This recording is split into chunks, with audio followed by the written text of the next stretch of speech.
కొన్ని గంటల్లో 2024 సంవత్సరం ముగుస్తుంది. వెళ్తూ వెళ్తూ 2024వ సంవత్సరం ప్రజలకు ఓ అద్భుతమైన అనుభూతిని మిగిల్చి వెళ్లబోతోంది. డిసెంబర్ 30వ తేదీ రాత్రి ఆకాశంలో అరుదైన దృశ్యం కనిపించనుంది. అవును, అంతరిక్ష ప్రపంచంలో అపూర్వమైన ఖగోళ ఘట్టం చోటు చేసుకోనుంది. ప్రతి సంవత్సరం ప్రజలు నీలి చంద్రుడు, పౌర్ణమి, సూపర్ మూన్, సూర్యగ్రహణం, ఉల్కలు, రంగురంగుల వెలుతురు, గ్రహాలు మొదలైన వాటిని చూశారు. కానీ ఈరోజు డిసెంబర్ 30న సోమవతి అమావాస్య రాత్రిని చూస్తారు. ఈ నెలలో ఇది రెండో అమావాస్య అవుతుంది. ఎందుకంటే అంతకుముందు డిసెంబర్ 15న ప్రపంచం చల్లని చంద్రుణ్ణి చూసింది. ఇప్పుడు నల్లని చంద్రుడు ఉదయించినప్పుడు ఆకాశం పూర్తి నల్లగా మారుతుంది.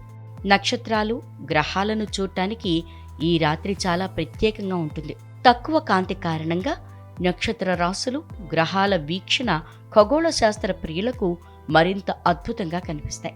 ఈ సంఘటన ప్రపంచవ్యాప్తంగా ఉన్న ఖగోళ శాస్త్ర ప్రియులను ఆశ్చర్యపరిచేదిగా మారింది. బ్లాక్ మూన్ అంటే ఏమిటి? బ్లాక్ మూన్ అంటే చంద్రుని రంగు నల్లగా మారుతుందని కాదు.